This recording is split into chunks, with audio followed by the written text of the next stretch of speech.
freaking first cut. Golly.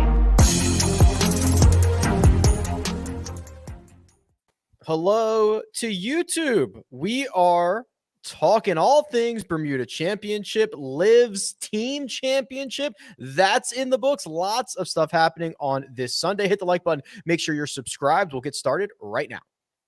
Welcome to the First Cut Podcast. I'm Rick Gaiman, joined tonight first by Mark Immelman. Mark, good to see you.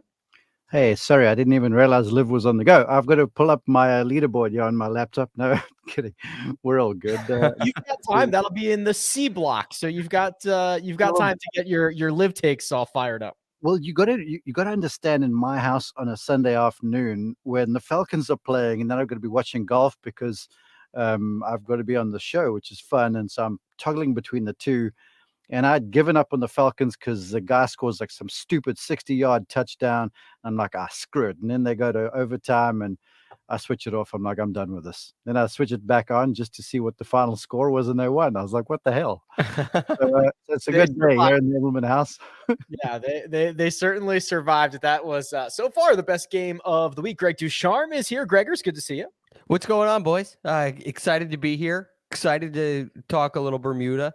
Little LIV Team Championship. Interesting times in the game. But how about that Seamus Power, Rick? That was something else. My God, he is. It's sickening, right, Greg? Because you know that I was just completely out on Seamus this week. A guy that has been like my heart and soul. Like, I love this guy, and I was like, man, this is not the week for Seamus. He goes out and wins, so it makes me look a fool. But I'm stoked for him. I'm happy for him. Well, it's an interesting thing. Does it make you look a fool? Because on one side of the coin, well, you wanted to fade him, but on the other side, he's a very near favorite, and he didn't quite fit the bill as a chalk player, but he kind of did in a way. So I find that very interesting. That another, at least whether he was favored or not, he was the highest ranked player in the field, and the highest ranked player in the field goes out and wins again. And it's just this really interesting trend that you have been all over. And it just seems to be continuing so far this fall.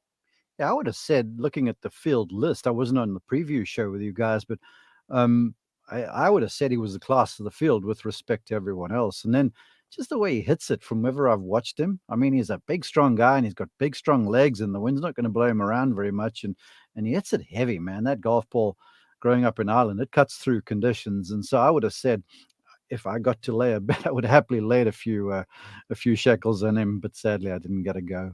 It would have been one of those scenarios where I would have been better off without seeing the data, right, Greg? Because on Monday, we were like 7 straight events in which he's lost strokes on approach. But to Mark's point, the reason that Seamus was even on my radar was that event, that Corn Ferry event in Las Vegas, where it was howling 40-mile-an-hour winds, and this guy's ball was not moving an inch. Right? It would have been better if I closed my eyes, did not know what his stats were leading into the event, went into my memory bank of that Vegas event and said it's a Seamus week. Yeah, there was a lot that said it wasn't a Seamus week, but we did also talk about on Monday. We compared Seamus to Patrick Reed last year, who was in a very similar position where he was hitting it terribly and all of a sudden came to Bermuda and it worked. And I think sometimes playing in those windy conditions like this can get a player who's struggling with his golf swing a little more imaginative. You got to hit shots. You can't play golf swing. You got to hit. And I think Seamus did a really nice job of that. Obviously, he did a really nice job with a lot of things. But I think that's kind of this recipe sometimes when a player is struggling with their ball striking, they can get a little bit of a different point of view because they're playing in conditions that they're not used to. At least for they're at least conditions that are different than what the recent form was. So sometimes it's a way to get them back on track. And I would add to that, when you got wins like they had, where you, in many cases, sort of throw the yardage book out the window, and you got a number of uneven lies all over the show, form guides go out the window because you can get on the wrong side of a wind gust and get a ball rolling down a hill, or you get a good break or two, and the greens aren't that fast, so you can. That to me sort of levels the playing field a little bit all the time. So, when you get wins like that, and you're not really looking in yardage books that much, and you have to create. To your point, I feel like that's where it's anybody's ball game. Seamus Power, 19 under par, a one-shot victory over Thomas Dietrich, though that does not tell the entire story. We'll get to that in just a second. But this is a big win for Seamus because, Greg, we talk about all the time, going from the first victory to the second victory on the PGA Tour is a massive leap. The 2021 Barbasol already on the resume for Seamus now adds this one. It's kind of that validation win and tries to push him further to his own declared goal of making that Ryder Cup team, which is a very interesting goal.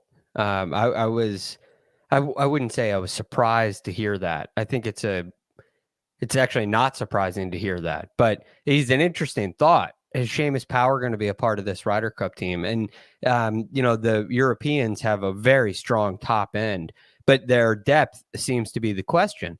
And we've been looking for that young player to come up and kind of fill the void of the, Poulters and the Garcias and the Justin Roses and those kind of players who have been for such a long time staples on the Ryder Cup team. And they seem to be, in a way, missing out on that kind of group.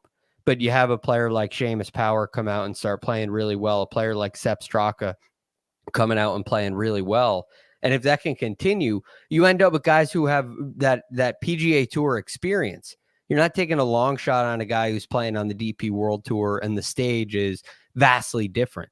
This is a stage that is, of course, different because it's the Ryder Cup, but the players that they're competing against have a tendency of being very similar. I know this wasn't a field loaded with Ryder Cuppers, but throughout the year, if Seamus is to make the Ryder Cup team, he'll definitely have played really well against some of the best players in the world, against many of those guys who will be on the Ryder Cup teams. Yeah, two things. First off, this was a weaker field and people can say that and reference it. But the truth is, you still have to go out and play well for 4 rounds and win. Just because you're the best ranked player in the field, that doesn't mean you're going to get the trophy at the end of it all. So that sort of speaks to what he has. And then to a part of the Ryder Cup thing, there was a stage last year and Kyle Porter makes a number of comments I find amusing. And on this very show, he goes, oh, well, Seamus Power is the best Irishman in the field right now. And that Rory McIlroy happened to be in the field too. And I was like, yeah, okay, Kyle, I see what you're trying to say, but that's ludicrous. But, in a funny sort of way, cloaked in the humor of Kyle there is a very astute point where, yeah, Rory is the guy, even though his game was off at the time. And Seamus is up and coming and turning heads. And there was a stage last year where he was leading Pebble Beach by a street after 2 rounds. And I had him in the 3rd round and it wasn't so good, but he still was impressive. And playing there on the Monterey Peninsula, it was gusty, it was windy and stuff. And I looked at this guy and I'm like, he really doesn't have a weakness. He's just low on running time, on experience. And now with a couple of victories, playing over there in the Olympics, getting all these international runs. If I was Luke Donald, he would be high on my radar right now. I don't know where the rankings sit right now, but Seamus Power to me almost seems like he should be in the team. Yeah, I was just looking at the rankings. Sorry, Greg, I'll throw this to you here in a second. But just looking at the rankings, they just started qualifying at the BMW PGA Championship, which was that first week of September. So there's still basically 11 months of qualification to go here. Yes. And, Seamus, a win obviously goes a long way, but there's a pretty cool aspect to his game when you look at his career and the development. I find it so interesting because, Rick, you go out and watch him play in person. And the thing that you're that kind of stands out to you is his ball striking. Mark says how heavy that ball is, how much the wind doesn't affect it. That's the sign of a ball striker.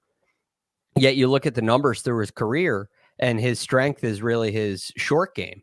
And arguably the putting as well. The last couple of years, the putting has gotten really, really good.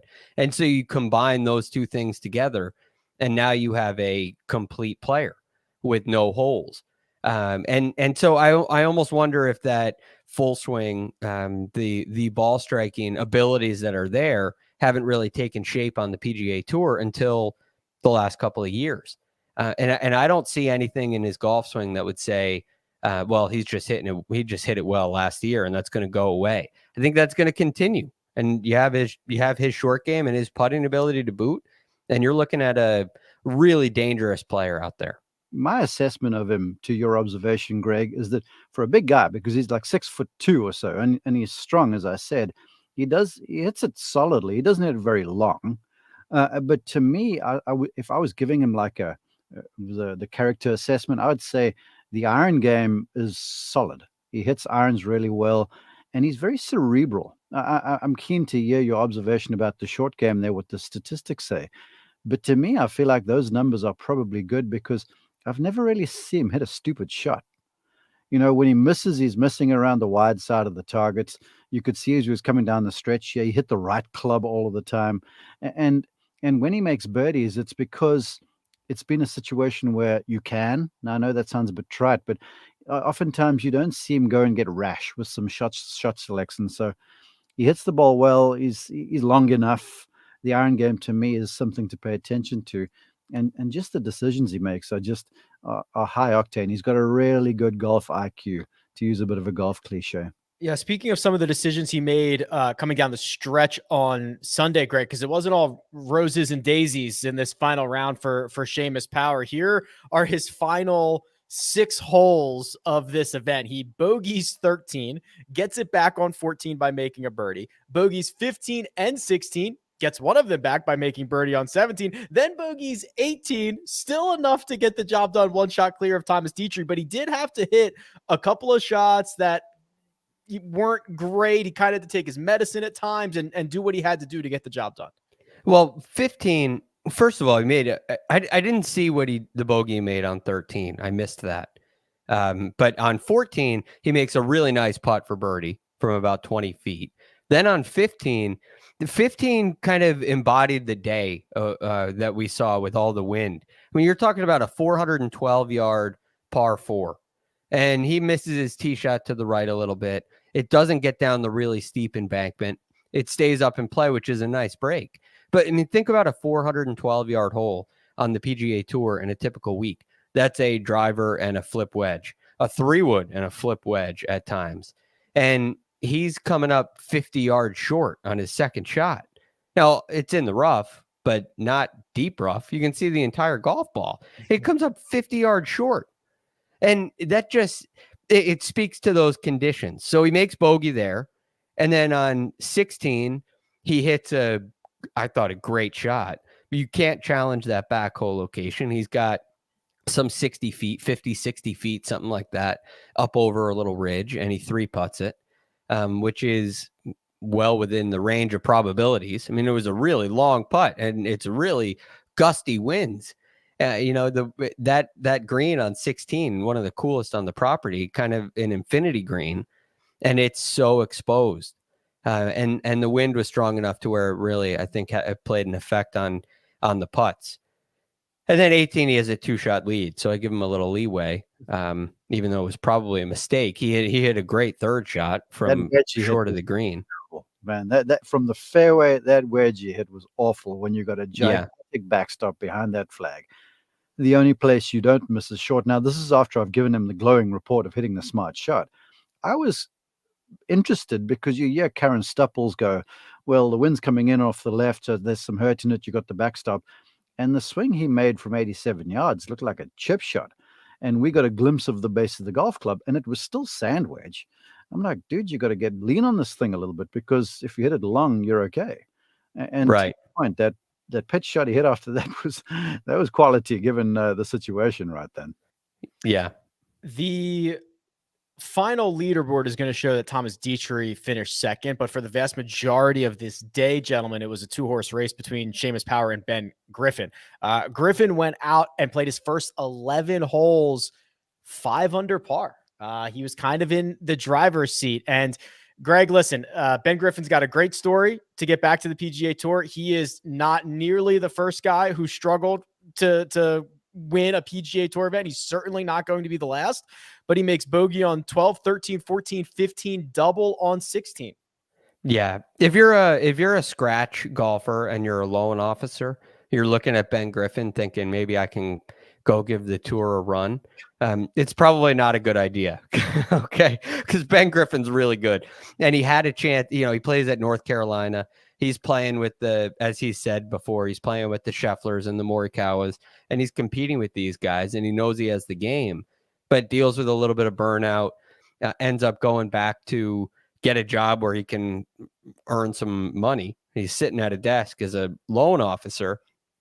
And then he accidentally realizes that he's in a U.S. Open qualifier and goes and qualifies. This is a local. He gets into the sectionals, and I think he missed the U.S. Open by one shot.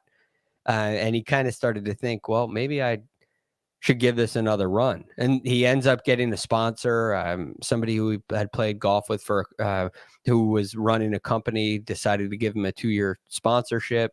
And he tries it out, and here he is on the PGA Tour, leading an event after 54 holes, leading an event after 63 holes, 65 holes, right? Yeah. And all of a sudden it just goes sideways for him. But a big learning ability. I always look at these 72 hole events as kind of this race, and there are players who everybody makes it a certain distance where they're in the mix for a certain amount of time. And he was in the race for a really long time. And then things eventually get away from him a little bit. But I think there's a lot of positives that he should take away from this. One, he made the right decision to leave the loan officer job and go back to playing golf. But two, there's a real chance that he can compete out here. And even though he lost control of his ball a little bit and the windy conditions really exemplified that, I think he's got a lot to be proud of. I have two observations to your point. First off, what you saw out of Ben Griffin today was the case for 72 holes, because we're going to talk about LIV later, right? And think if the PGA Tour or major championships were a 54-hole deal, how many major championships Greg would have to his resume? Norman, that is, okay? Yeah. And here's the thing about this, because I'd never seen him play, and I thought the story was so cool. I mean, I was drinking this in on social media because, this is what we all dream about, right? Everyone who's listening to this, all of you guys, we've all had dreams to play on the tour, and then you dream of playing on the tour, and then you practice that putt to win, and then when you get out there, you realize how hard it is to win. Then all of a sudden, you find yourself in contention. Then you find yourself in the lead, and the biggest battle is just to stay in the present, because you start projecting just so quickly. I don't care who you are. And some golfers are brave enough to admit, and they go, yeah, I was thinking ahead. I was thinking about the prize and the check and the FedEx Cup points and all this sort of stuff and the exemption. But what you saw there with Ben was two things to me. There's one thing that doesn't really jive on the PGA Tour, and that's a ball that hooks fast. And you heard Lee Trevino say that way back in the 60s. He goes, you can speak to a fade, but a hook won't listen. And I saw a few shots there. We're starting this thing right, and you got some crosswinds, and this ball's moving pretty big through the air.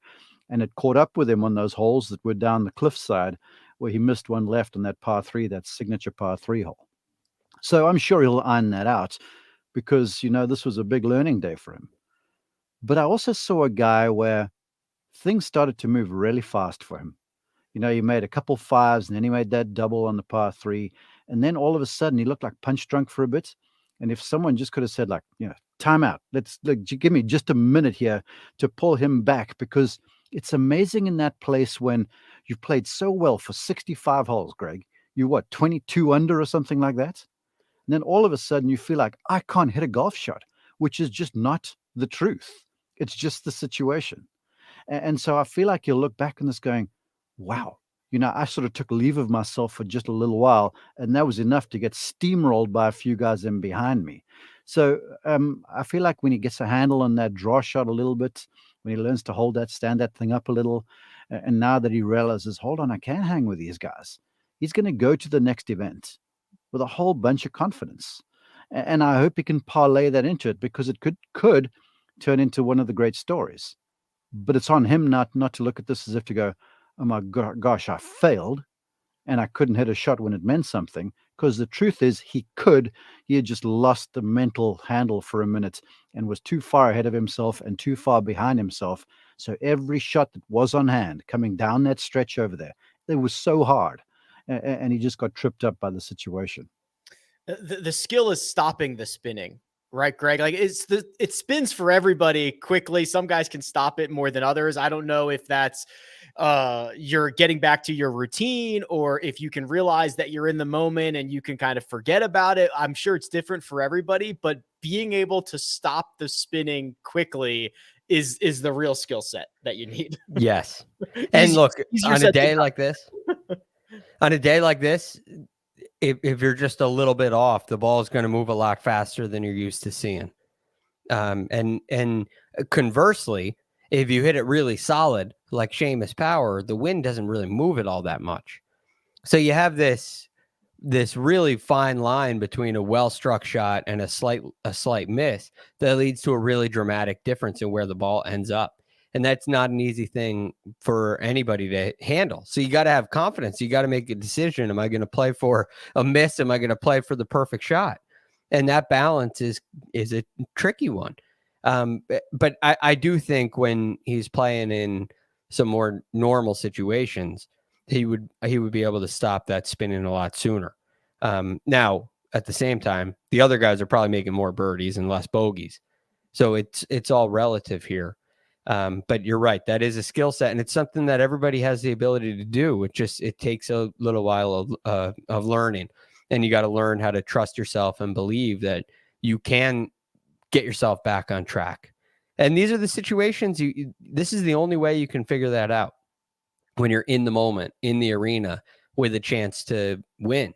And so I do think he will learn from it.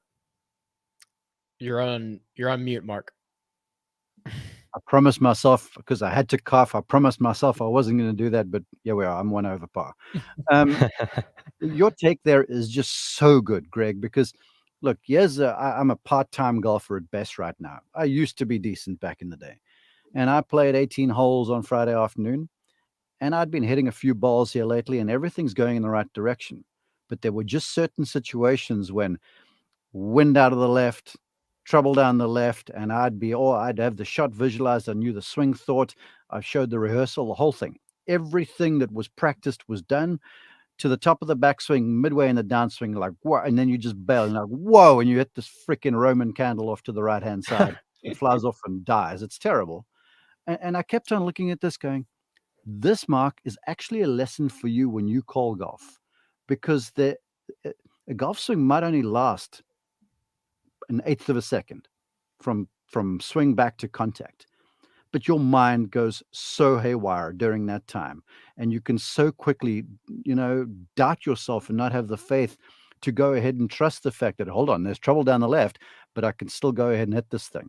And that's why I feel like the situation, to your point, Greg, with all the trouble down the left and his ball wanting to go left and crosswinds, that was just a horrible time of it for him to be in contention. T3 for Ben Griffin. It's worth $317,000. Seamus Power going to move to the 32nd ranked player in the world. And we're going to add a fourth to the conversation. It's Kyle Porter, who we will bring in right now. KP, welcome in. What up? How's it going? Do I have the static? So far, so good. It's done good. I'm always terrified. Interesting day of golf. You guys probably haven't gotten to LIV yet, so I'll save that. But Seamus Power is, you guys obviously already discussed probably all of this, but I think it was a reminder that he's been pretty good over the last year or two, kind of quietly good. He's hadn't done a ton at big events, played well at the majors. He's had good finishes at the majors, and just looking at his numbers, even he's kind of been in that. He's been pretty similar to Jordan Spieth. I think he's a candidate for the Ryder Cup. I thought it was cool that he went out as one of the favorites of this tournament, Rick, and won it, because that's hard to do, right? We talk about that with guys like JT and Rory all the time. It's still hard to do even when it's a lesser event, and he went and did that, and I thought that was pretty impressive. Not only the favorite, but also the shortest odds he's ever had in a tournament. Mark, did you want to jump in on that? No, I just wanted to say, Kyle, I actually referenced you while you were writing your editorial, because there was a time last year when both Kyle and, Seamus and Rory were in a field, And you were like, yeah, Seamus is the best Irishman in the field. I was like, oh, there we go. That's Kyle Porter. Well, he probably was at the time. Yeah, right. Yeah, I'm trying to think when that would have been. Seamus had a really good run from Sony to Pebble Beach. I'm trying to think of what event that would have been. Was that in 22 or 21, Mark? No, it was last year because I'm 52 now. I remember it. So, I don't remember that far. Yeah, I like just firing off a few. Just keep Rory honest every once in a while. Just fire off a few takes at him. And he is from Northern Ireland. True. So. It wasn't. It was a little like geographically misguided. You get a couple of caveats in case that ends up backfiring on you. The rest of this leaderboard, Greg, I mean, pretty interesting, right? Thomas Dietrich's been playing great all over the world. Patrick Rogers always plays great in Bermuda. Kevin Yu posts his best finish. Denny McCarthy in the mix. I mean, this kind of shaped up. I mean, when you look at some of the other favorites, Dietrich, McCarthy, Seamus Power, they're like 3 of the top 4 favorites. They all finished inside the top 6. This leaderboard shaped up pretty well. Yeah, considering the event. I mean, it was as we were looking at the DraftKings leaderboard or the slate, whatever you want to call it, on Monday. It's all the top guys right up there near the top.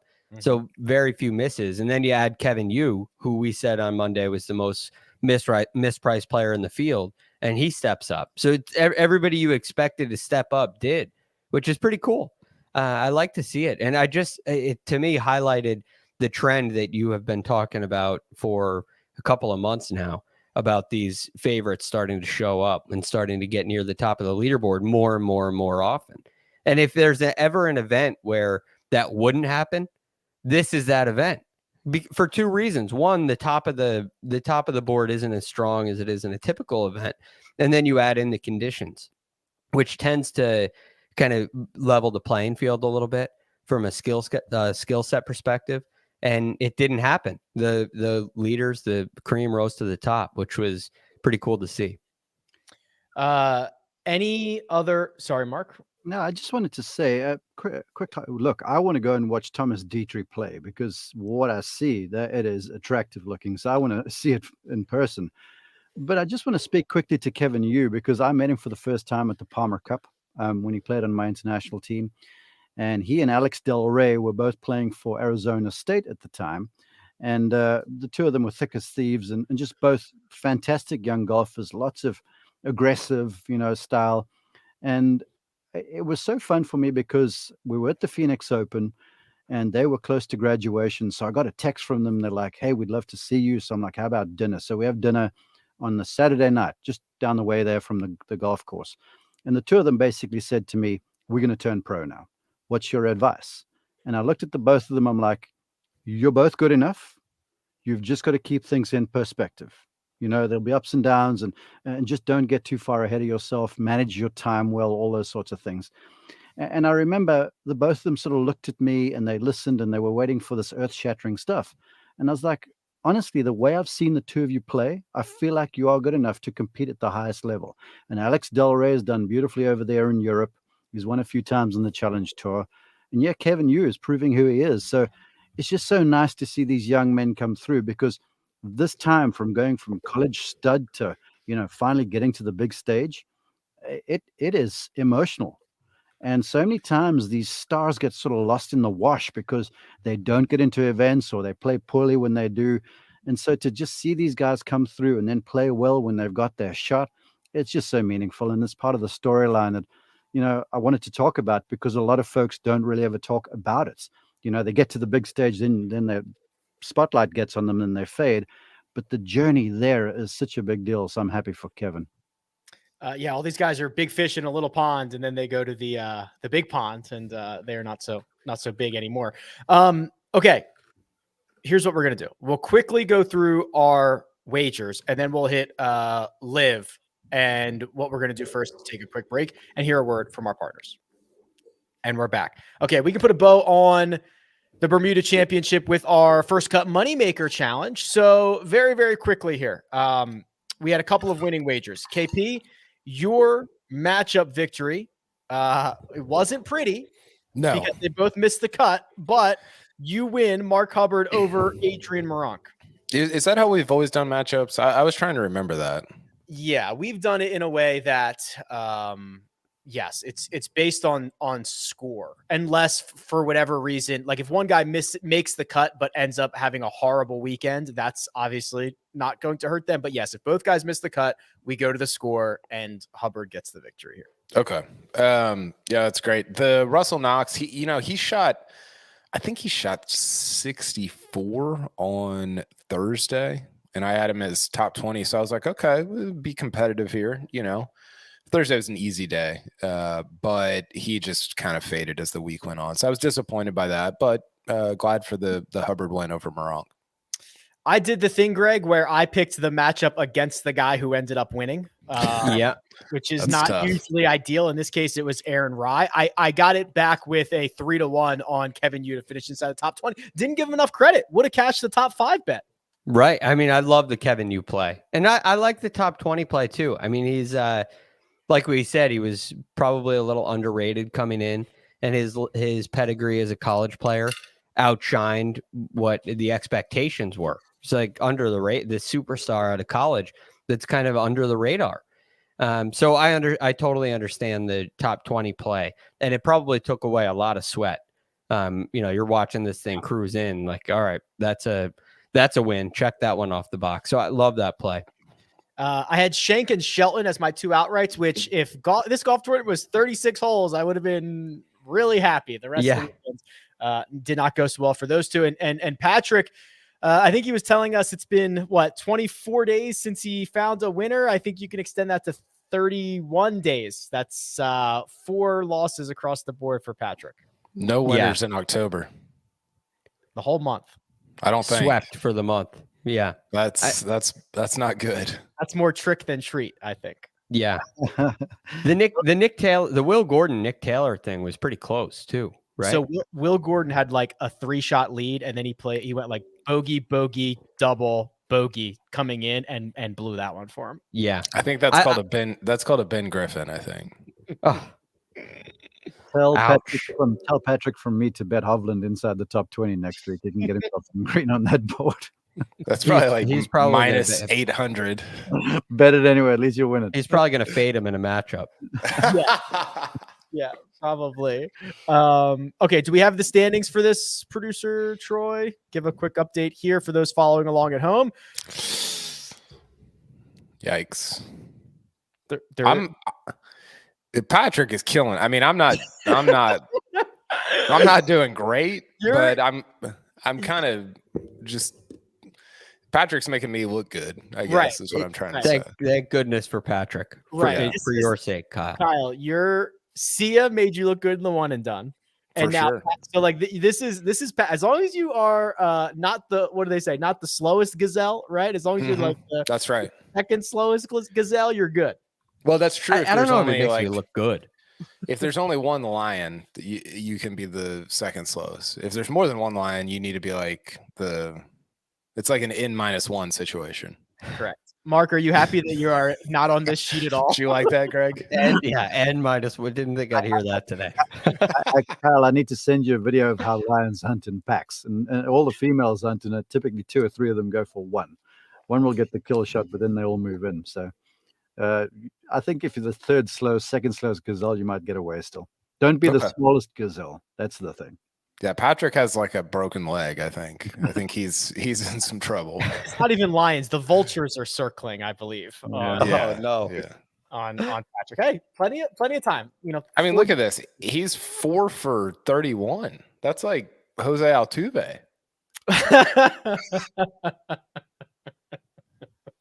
That's not good. Sorry, Patrick. I love you, bro.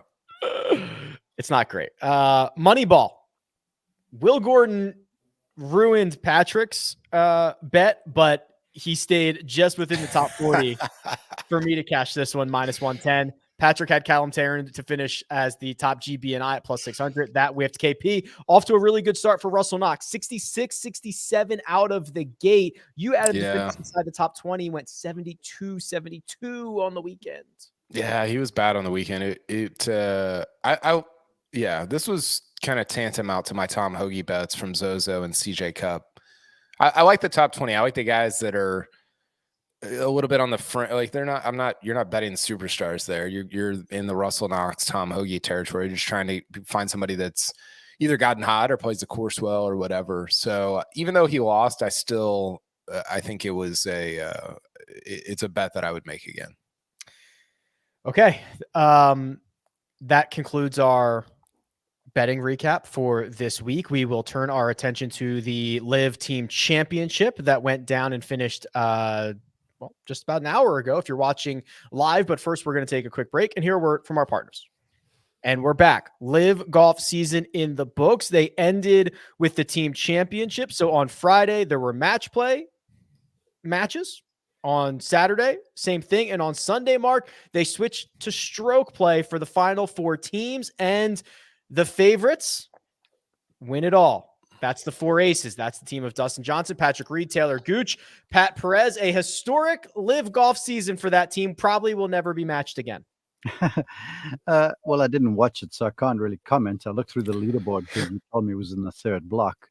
But my only take from all of this is I didn't watch any of it, but I watched social media. And it's amazing how guys that never, ever tweeted when they were playing on the PGA Tour are now tweeting. I mean, some of them are giving interviews. Phil's coming back to do announce work. I'm like, holy cow, these guys are all in on what they're doing over there. And I have to commend Greg Norman and the folks paying the salaries to get them to do this sort of stuff, because I find it's curious how every single one of them, to a man on Instagram, is talking about, oh, what a great first season. I love the concept, the new concept, the business model. I'm like, golly, guys, I can see you all got the same song sheet. Let's at least get a bit creative how you put the social media stuff out, or at least dribble it out at a few weeks at a time. Anyway, to the golf, I love the fact that when I look through the leaderboard, how all 4 guys counted. You know, I appreciated that. Yeah. Because I will say, as a recovering college golf coach, there's been once or twice where we play 5 and 4 count. But there was once or twice in my career as a coach where one guy would go down and you're living on 4. And whether he withdrew, in my case, or whether someone just was like dead in the water early and was always out of the scoring, it puts an added element of pressure on everyone else because people know how things are going. So I like the concept. I liked what looked like how this final round, this championship Sunday, was set up. Do we have that tweet from Sean Zock, Troy? Do we have that? Because I think this is what's most interesting is kind of what happens next year, right, boys? Because the season's done, and Sean Zock from golf.com, right, Kyle? That's right. Yeah. Okay. Has a tweet out about this presentation that LIV Golf and the execs made, and the way it looks like it's gonna run here, Greg, is the new season will go from February to September. So we are about to enter a 6-month period of no LIV Golf, and I think that this is kind of an interesting time. How will they stay relevant? If they will, what changes will they make? Right, they've got 8 events in the book. Are they going to make any wholesale changes? Like, what's going to happen next? I think is quite fascinating. Yes, and there are. Look, I understand where they are. I understand that there are going to be a lot of changes, but you're already seeing one. I mean, it's the end of October, and they just played their final, and now they're going to end in September. And I think they learned a lesson that the PGA Tour learned a long time ago. That is, well, football is quite popular and it's really hard to beat. So that makes total sense to me. The ownership of the teams is possibly interesting for some of the players. From a fan's perspective, I'm not sure it really matters a whole lot. And again, there's a lot of ways that this can change, but you can tell it's clear that they're still going all in on the team concept. You're seeing the substitution of players as well, which I guess in their eyes opens up opportunities to add more players should they be interested. They had reported their problem was they had players who wanted to get deals and they didn't have enough room. Whether that's true or not, I don't know, but this seems like, well, we'll open up some more spots for some more guys, which is an interesting concept. But I wouldn't be surprised if we saw some big changes from them, constant changes. And I can understand that as they're going into their second year being in operation. And I don't think they got the results they were hoping for when it comes to the viewership. So I'm definitely expecting some changes, some new concepts, and some new ideas out of them going forward. I think the player pool is a problem. So you've got 48 now, Kyle. And if you go to 60, which is by my estimation, every team adding a substitute player, where did the 60 come from, right? We've talked about this idea of constantly having to harvest from the PGA Tour or from the upper ranks of the amateurs or guys just coming out of college and just turning pro, constantly having to grab those guys, or else you run into a situation where Shergo Al-Kurdi plays Dustin Johnson in the semifinals of the richest golf tournament ever to be played. He got torched too. As he should. He just got, anybody, I mean, DJ would have torched anybody, but like this guy has played 14 events ever. That can't be what they're going for. Well, and it highlights. So I think if I'm being objective here, and I don't want to be objective about LIV, but I will try to be for a minute. I thought they had a really successful 2022 based on, I mean, even going back for my normal sport research and looking at some of the things I said or other people said in January, February, March, it's like, you guys are clowns. And then all of a sudden they pulled off this season. Now you can say, well, yeah, they did it with $780 million, which is true, or whatever the number. I think Bob Herrick reported it was close to 800 million. But you don't, like, you still have to put the league on. You still have to like do all the stuff. And I actually thought they did a better job of it than not anybody, but most people, most of us imagine they would. But what I don't know, Rick, is, so two things. One, I don't like, what's the path forward? Do you just run it back with the same crew? We saw in that other tweet, and I've seen other research that's like, hey, the numbers are not only are they not great, but the trajectory of them is even worse than like what I sort of don't care what the numbers are because it's so new, but I do care about the trajectory, and the trajectory is not good. Right. Right. And so do you sign a Patrick Cantlay? Do you do you throw like $2 million at a John Rahm? Like, and I'm sort of joking, but also sort of not. How do you continue that, whatever momentum you had in 2022 into 2023? And then the second thing that I wanted to say is I'm watching this play out. I've got two screens up. I'm watching Bermuda on one and LIV on the other. And I'm thinking about Bermuda with Seamus Power getting into the Masters, putting himself on the map for the Ryder Cup next year, and all these really meaningful things. And then I'm watching LIV, and it just is so vapid. And I don't know, Rick, what I'm rooting for there. Like, am I rooting for like a bunch of guys making a ton of money today at Doral? I don't know that that's something I want to root for. I think the first season of any new league is always going to be kind of weird, and you don't really know like what's going on. And so I think because of that, you're rooting for the characters. Well, I'm not rooting for Pat Perez. I'm not rooting for Patrick Reed. Like these like they don't have anything to latch on to. The team concept's great. I am in on that. So maybe I'm rooting for team concepts. That seems like a really weird thing to root for. But other than that, they don't have anything that you can latch onto and say, man, I really love, like, I genuinely love that. It just is all so like soulless and weird and silly. And I don't know. That was kind of my takeaway as I watched it play out on Sunday. If I may, because I've always tried to stay away from this thing a little bit for obvious reasons and for employment reasons and stuff. But I will say this: I've been on PGA Tour Rangers talking to PGA Tour players about this league, and right at the outset of this all, there was this mystery about this new league, and the whole thing was the money and how many events are they going to be and what are the expectations and stuff. And so you could almost say, well, dang, so many millions of dollars is going to cover up for the potential of what might or might not happen. Now, the PGA Tour players, the top guys, they've been watching this stuff too. And to Kyle's point, they're like, really? Okay, this is just one massive money grab. And at certain players, the Cantlays or people you might highlight to say, let's ramp this thing up, let's make this more alluring for the fan to watch, they're just not interested.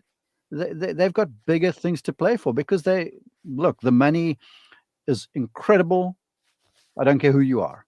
But the top 20 guys or whatever now, this new little group of players that are playing in these elevated events on the tour are, no, those guys really need the money is the truth of it all, because they make what they make on the course is probably a quarter of what they make in total. So everyone's sort of seen the thing now and they're like, I don't know so much. Let them go do their thing. We'll stay on the tour and just see how the whole thing plays out. Yeah, and I think that point is like, okay, who else is going? You can't just end here. Yeah, I've heard of anyone. If you're LIV, you can't just end it here. Otherwise, it just sort of fizzles out over the next 3 years, and then it's over. Yes. You have to get to a tipping point, and maybe they will, but I don't really think they're that close right now. Well, here's the thing. Again, I've referenced my college career twice on this one. Maybe I need a glass of wine. Here's the one challenge about being a college coach is recruiting, no matter what the sport is. And then the other challenge when you have a limited budget is like, okay, what do you give the kingpin? And then what happens if the next kingpin comes along when the current kingpin's getting X? Now do I have to ramp that up? Because then DJ or someone's going to say, yo, this is not right, because he's got another 2 years on this contract right now. So I'm keen to see how long this endless pit of money or this well, it just seems like it's going to infinity, is going to continue to churn out dollars. Because if they want to pick up the people that they need to right now, they're going to have to get up in the largest way. And I'm not so sure that their operating budget, whatever it is, if there is indeed something, is worthwhile. Because if you go start to say, okay, I don't know, but Roy's not going to do it, John Rahm, they're going to have to give him so much money, it's going to be stupid.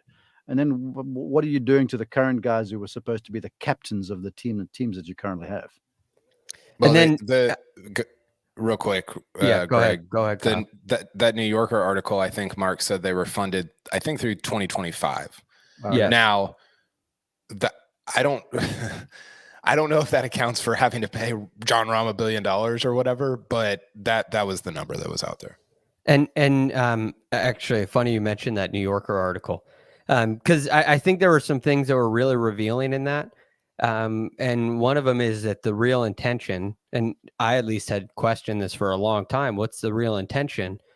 And it does seem like there's an intention of this to be an investment, of this to start earning dollars and generating revenue.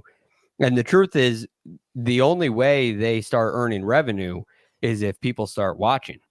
And I think over this past year, while they've acquired a number of new players, they've acquired a number of stars, and they've generated kind of a media frenzy, they haven't generated viewers. And there's this path with, if you look at American business and how the private equity works, which I'm far from an expert on. In fact, I know very little about. But basically, there's a period where these investors will pay for growth.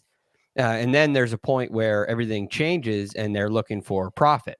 So it goes from, there's kind of this cycle, as I understand it, where like the Netflix and all these companies are generating all these new users and all this new growth, and their valuation reflects that. And then all of a sudden it shifts and it's okay, well, now we know that you grew, but now we need to know that you can monetize it and earn dollars on it. And I think for LIV right now, they've proved that they can recruit at a very high cost. And at what point are they going to start recouping some of that money? And if they can't create meaning and they can't get people behind it, watching it, they're going to have a very hard time doing that. And I think no matter what their next influx of players looks like, if there is an influx of players, I'm not so sure it matters. I mean, it's Patrick Cantlay and Xander Schauffele are rumored to be the next guys. Are people going to change their daily routines for Patrick Cantlay and Xander Schauffele? No. I highly doubt it. So they've been really focused on the players, and I think that there are obvious reasons for that.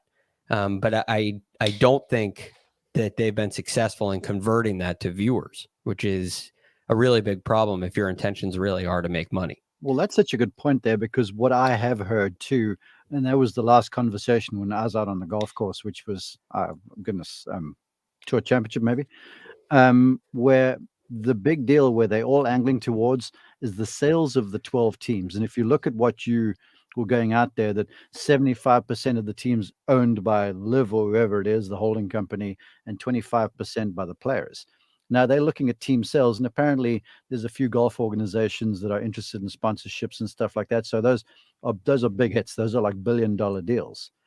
But the truth about that too, to what you say, Greg, is like, if I'm Mr. Adidas, I'm like, sure, I'll sponsor the Niblix or whoever Martin Keimer plays on, or DJ or someone. But where's the return on my investment eventually? Because there's only so much of this that you can claim back for tax investments and stuff like that. I mean, it's curious to see how this whole thing's going to go over the next little while. Yeah, I agree with you, Mark. I think I 100% agree. You saying if I'm Mr. Adidas, I'm going to sponsor the Niblix is not a sentence that I ever envisioned here. But I do think their sort of out card is if you just find a couple of, and I mean, billionaires do weird stuff, but if you just find a couple of billionaires and they want to own a team that Phil Mickelson's on or that Brooks Koepka's on, and then all of a sudden LIV has this ridiculous revenue source from a billionaire that's just doing like this vanity purchase, and that would be frustrating because it's not a real thing, right? It's just a ridiculous like vanity play. And I do think that's a possibility though for them over the next couple of years. Like you look at the Premiership or football over there in Europe, right? Kazoo and these companies spend billions of dollars on sponsorships of the teams because they get that money, they recoup that money in advertising dollars. Yeah. I made the joke about these guys tweeting and Instagramming and stuff. If some billionaire buys some team, you're going to watch those 4 boys on that team hopping around the place, playing all over the joint with Mr. Billionaire in question. And they said they wanted to play less golf and have less commitments. Oh my good golly, they're going to be tweeting like it's going out of fashion. The revenue thing is like, I mean, I don't know what their revenue numbers were this year. They could not have been in the 7 figures, right, Rick? I mean, they gave away tickets, which would have been, in theory, a good revenue stream for them. They have no television deal, which would have been a good revenue stream for them. I guess they sold beer at these events. I literally, like, what other, did they have ads on anything?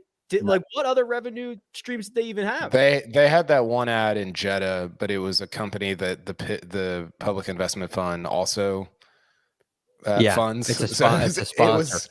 It was like us. Golf Saudi was like, it was like us promoting our First Cut merchandise, basically. Right. So yeah, they probably did make 7 figures of revenue based on like concessions or gear, you know, all that high flyers gear that was just flying off the shelves. But they were giving away caps apparently in Miami. I saw that. I don't know.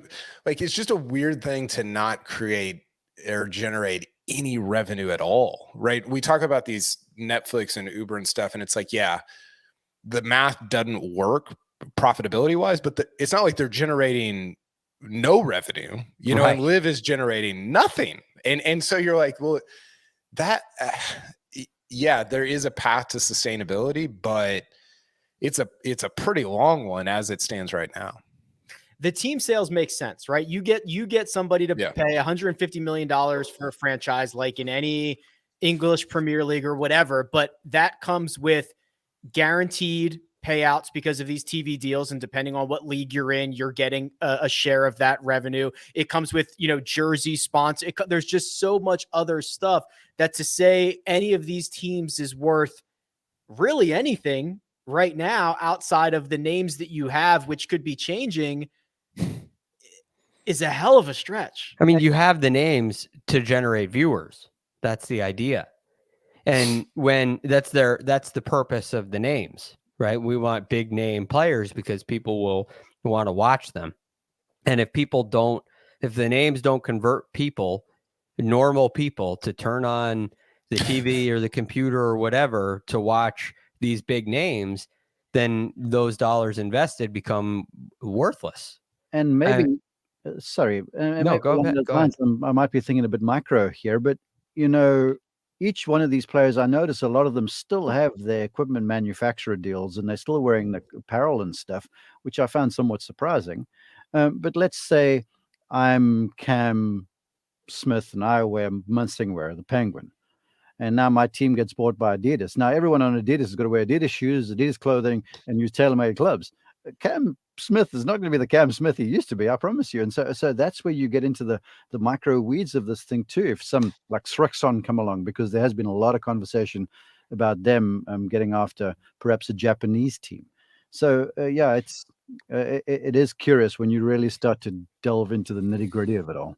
Rick, it's going to be just sick is when halfway through 2023, you've got a player, I don't know who, I can think of a few names, that is unhappy with how LIV is going, and they try to leave LIV or try to sue the LIV Golf, and then you've got it going both ways. And I genuinely think that's going to happen at some point. I don't know if it'll be in 2023, but it's going to be incredible when it does, because you'll just, it's going to be just a complete mess whenever that happens. That is a really good take, because these golfers, they talk about themselves as independent contractors, freelancers. They can do business with whomever they want as a sponsor, unless you're Rory McIlroy or Tiger, where Nike basically buy you out and you can't wear anything else and talk about anything else.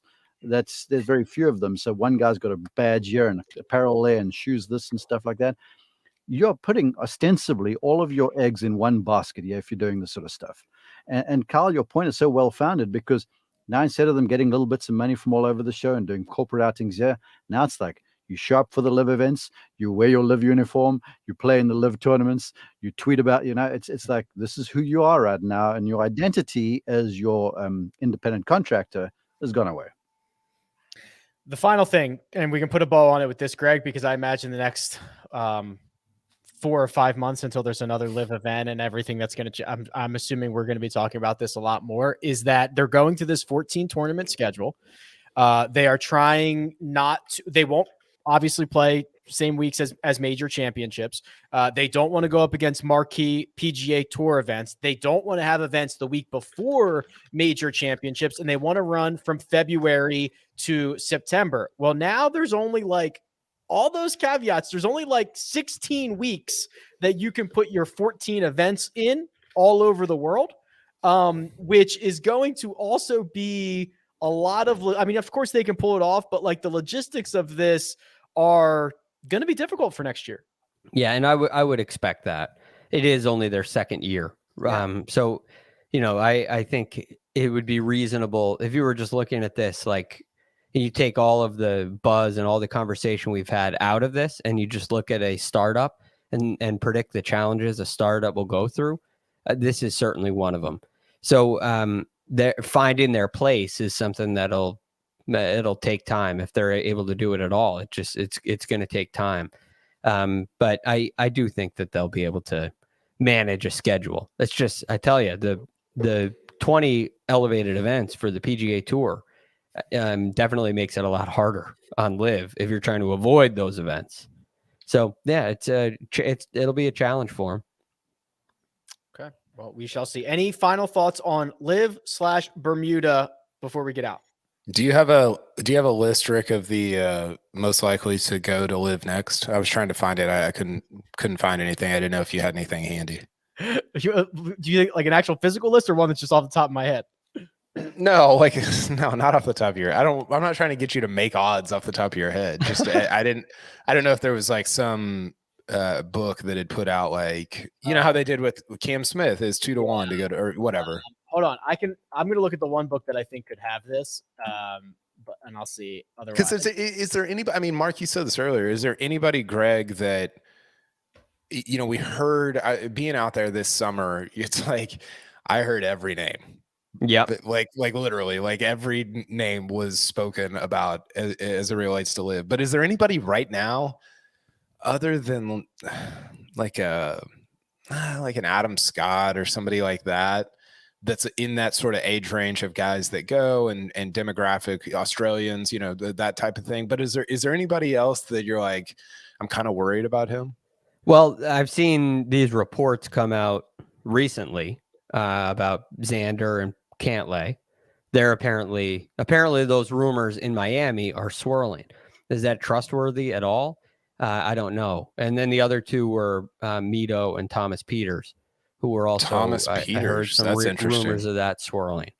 But again, I mean, I go back to the same point, which is at the centerpiece of this business. Any professional sports business, they operate on viewers, in whatever platform that is. And I don't know if any of those four names, if they all go or they all don't, I don't know if that really turns the tide of viewership in any way.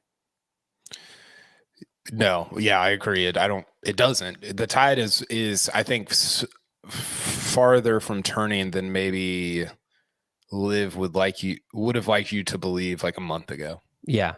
The one thing it would do for them is it would help if you want to call it propaganda in their advertisements, right? The fight against official world golf rankings, it strengthens those things, I guess. But it feels like all those kind of arguments and conversations are they're kind of falling a little flat. The buzz and the interest has just gone down. The players are removing themselves from the lawsuit, for Pete's sake. Every time I turn around, there's one other player. Yeah. I don't want any more part of this. Yeah. Well, and if you're a player on the tour now, you know, I think the tour's done a much better job of, again, going back and looking at what happened this year. The tour's done a better job of guaranteeing money to the players that make the tour the money, right, through the PIP, which it was easy. It is easy to make fun of the PIP, but it's a vehicle for guaranteeing money to players that deserve it, right? And the tour needed and needs that vehicle, like that. They need to have that, because you can't go into season saying, hey, that guy that's responsible for 40% of our revenue every year is guaranteed $0. That's an insane business model. There's no business on earth that would ever do that. And so I think with how much they've dipped into their reserves and all these different things, it seems a little less compelling now to go over to LIV when it's so messy than it did maybe 8 months ago. Yes, I'm going to put my prognostication hat on. Is that a word? No, I just made it up. You're going to have a sweet event down in Mexico. Then it's Houston, I think it is. Then it's RSM.